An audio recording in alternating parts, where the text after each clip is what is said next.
Welcome to the debate. Today, we're going to be looking at three really significant and interconnected concepts in contemporary youth culture. You see them everywhere. Naizhuan, Bailan, and Songqigong. Right. So Naizhuan is that intense, almost toxic internal competition. Bailan is sort of the opposite, the idea of letting things rot or just giving up. And then you have Songqigong, which is this pursuit of a sense of inner peace or relaxation.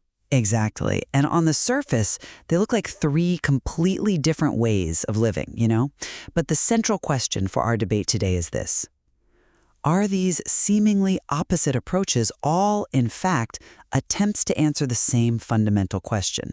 That question being, how should I live this life to make it all feel worthwhile? A huge question. It is, and my position is that these phenomena, all of them, are driven by an unconscious attachment to an outdated, inherited idea of the one correct path to success. And I think the only way out is for individuals to proactively redefine their own standards. Okay, and I see that point, but I'm going to take a different tack. I agree they're all responses to that same question, but I'd argue they are primarily rational, though often very painful, reactions to immense structural limitations. We're talking about things that an individual just can't change on their own. And in that context, I think adjusting your personal standards offers pretty limited relief. It risks becoming just a form of self-comfort. Okay, so let's dig into that. I want to start by explaining why I think these custom standards are so necessary. The model for success we inherited from our parents' generation is, well, it's very familiar, isn't it? You study hard, get into a good university, join a big company, buy a house, get married, and then you have a stable middle-class life. The classic playbook. The classic playbook. And it worked, for a time. It worked during a period of rapid economic growth. It was a clear path with high returns. But the reality for young people now is completely different. The cost of living in major cities is astronomical, opportunities are fewer, and a lot of industries have just hit their ceiling. Yeah, the return on investment for that level of effort has plummeted. If you work a 996 schedule in a tech company today, your payoff is nothing like it was a decade ago. But the exit is getting narrower and narrower. That, to me, is the definition of Naizhuan. It's a meaningless, inefficient competition right at that bottleneck. So the genuine Songqigong, that sense of relaxation I'm talking about, isn't about pretending those pressures don't exist. It's about taking a hard look at your own resources, your desires, and your environment, and then consciously defining what success means for you. Maybe that means choosing a second-tier city over a first-tier one, or prioritizing your free time over a so-called respectable white-collar job. That's a compelling argument, though I would frame it very differently. I don't deny that individuals have the right to define their own standards. Of course they do. But I want to question whether the opportunity to define those standards is itself a product of your structural position. I mean, can a person with a huge mortgage and family pressures really just choose emotional stability as their primary success metric? I think they can shift their priorities, yes. But their reality is that they have to fight for their spot every single day on that crowded track. From my perspective, Naizhuan isn't so much a flawed pursuit of excellence as it is a stress reaction. It's a survival strategy to avoid falling behind, to avoid being seen as lazy. It's a symptom of how the system warps human behavior. And Bailan, or letting it rot, it's an even clearer protest against these structural problems. It's not laziness. It's what happens when the clear path between effort and reward becomes completely obscured. When you try over and over, you take the certification exams, you work the extra hours, and nothing fundamentally changes about your housing situation or your debt, you eventually lose faith. You just give up. That widespread feeling of helplessness proves that the structure is dictating the outcome, not individual willpower. And even that seemingly enlightened Songqigong, isn't it often just a form of self-comfort after you've been forced to admit you can't compete on certain tracks? I understand the emphasis you're putting on structural limits, but I think we have to be careful not to fall into a trap of complete helplessness. If every action is just a predetermined reaction, then there's really no point in discussing choices at all. And that brings us to our first major point of contention, the authenticity of Songqigong. You're suggesting it's often just a coping mechanism. Yes, I am. Especially on social media, This idea of Sangchigan has been completely commercialized. It's been packaged as a lifestyle brand. I'm so chill, I'm living my best life. But when a person's core economic security and career path haven't actually improved, that sense of relaxation is incredibly fragile. It's a psychological defense mechanism against burnout, against the feeling that you just can't win. It's necessary, for sure. But let's not confuse it with genuine inner peace. And that's where I have to disagree. I'm not convinced by that line of reasoning, because genuine relaxation, real Sangchigan, isn't built on perfect objective conditions. It's built on a subjective reconstruction of your values. If your custom standard is authentic, if you've really thought it through, then the weight you assign to external pressures fundamentally changes.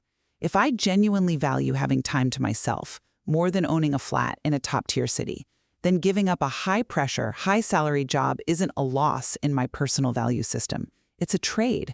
And the peace of mind that comes from that trade, that's real. In theory, that makes sense. But the challenge is that nobody lives in a vacuum, do they? When you choose that low-income, high-freedom life, you're also choosing what comes with it. Fewer social safety nets, different access to healthcare, maybe fewer educational resources for your kids. Can you really insulate yourself from society's judgment or from the real-world consequences of being outside the mainstream race for resources? I worry that this attempt to set custom standards can become a kind of, a sophisticated form of escapism, one that shatters the moment a real-life crisis hits. I accept that there are trade-offs. Of course there are. But the key is that it's an active choice. We're not talking about escapism. We're talking about choosing which price you're willing to pay in a more rational way. And this brings us to our second point of disagreement. How effective are individual adjustments in the face of structural reality? Look, we can't solve a slowing economy or industry consolidation on our own, but we can start with small adjustments to regain a sense of control over our own lives. For instance, instead of chasing some huge, distant KPI like earn $1 million a year, you focus on small, manageable goals. Ensure you have some blank time each week just for yourself. Put your phone away 30 minutes before bed. Learn one new, non-work-related skill a year. Okay, those small goals. I come at it from a different way, but I do admit they provide a tangible feeling of I am in control of something. And that's definitely healthier than staring at some impossible mountain you're supposed to climb. It can help with short-term anxiety. Yes, exactly. And that feeling of accomplishment is a critical psychological anchor against structural frustration and that feeling of powerlessness. But my worry with focusing too much on those small adjustments is that it has a huge hidden danger.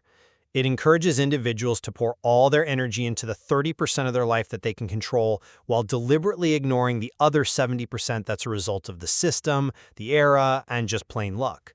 And what that does ultimately is it leads people to internalize all of their structural setbacks as 100% personal failure. It becomes, I'm not working enough, I'm not disciplined enough, it's all my fault. That kind of personalized blame, I think, is the most toxic mindset affecting young people today. That is a very important concern. Internalizing external problems it's a huge psychological burden for our generation, I agree. But I don't think we should give up on the 30% of effort just because there's a risk of self-blame. Waiting for the structure to change could take decades, but our mental well-being is determined day by day, right now. Which is why I think a much more strategic and valuable small adjustment is to simply practice saying this one sentence. This is not just my problem. This isn't about giving up. It's about building a more accurate attribution model for your life. You acknowledge the 70% that's external, and in doing so, you give yourself permission for self-compassion and you find more empathy for others. Only when you acknowledge the 70% can you free up the mental resources to actually plan your 30% effectively. If you ignore it, you're just exhausting yourself fighting on the wrong battlefield. Practicing that kind of attribution, that is a valuable perspective. And it helps us look at something like Balin more rationally. Which brings us to our third point. You argue that letting it rot is a natural, even rational consequence when that linear path to success fails. Absolutely. It's rational. It's a cost-benefit analysis. When the system demands 120% of your effort for a 50% return, continuing to invest that effort is simply uneconomical. Baylan is a vote of no confidence in a broken system. This includes things like quiet quitting, refusing to provide extra unpaid emotional labor and time. It's a defensive mechanism to protect yourself from being hollowed out by unreasonable expectations. I don't dispute the structural causes, but I believe we have to manage it strategically. Otherwise, it risks becoming a permanent identity. Once you start to think, I am a person who lets things rot, that label has a powerful negative effect on you. So my suggestion is to treat Baylan as a temporary strategy, strategic Baylan, if you will. Everyone gets exhausted. You finish a huge project, you go through a personal crisis. At that point, you should allow yourself a break with a clear time limit. Say, for the next 2 weeks, I'm only going to do the bare minimum to get by. No self-improvement, no extra effort. Setting a time limit? That's important. It is. Setting that boundary prevents you from falling into this spiral of long-term self-reproach. Indefinite Baylan is the worst of both worlds. You're completely stalled, but you're also feeling immense guilt because of societal expectations. It just burns through your mental energy. A temporary break is a tool for self-preservation. It's not a declaration of surrender. It's a way to recharge so you can start again later. I can agree that a strategic pause has value, but it's only possible if we first understand that it's caused by the external environment, not by our own weakness. We need to destigmatize Baylan by putting it in its social context.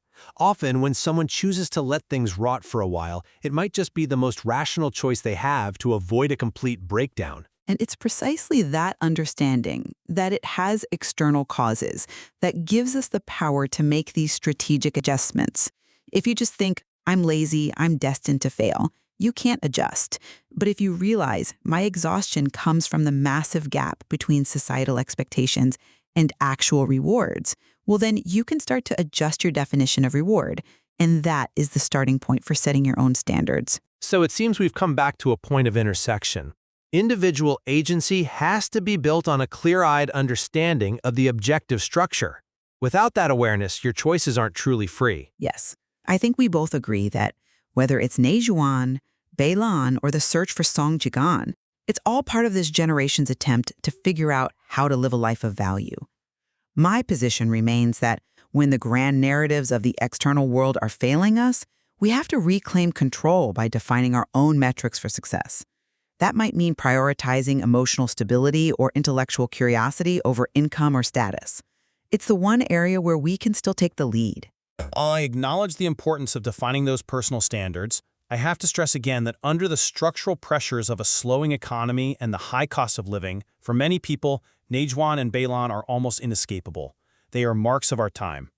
I would just encourage anyone listening to apply that lens of external attribution we talked about. Remind yourself that maybe 70% of this is the result of the system and the era we live in.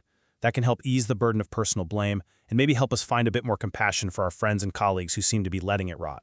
That's very well put. In an era this complex, there are no standard answers. So to finish, we want to leave everyone listening with 3 diagnostic questions to think about. A way to see where your own feelings of competition, exhaustion, or relaxation are really coming from. The first question is, if you could completely ignore the expectations of your parents, your peers, and social media, what would your ideal day actually look like? Be specific. Second question, the thing you're competing for the hardest right now, is it something you're genuinely passionate about?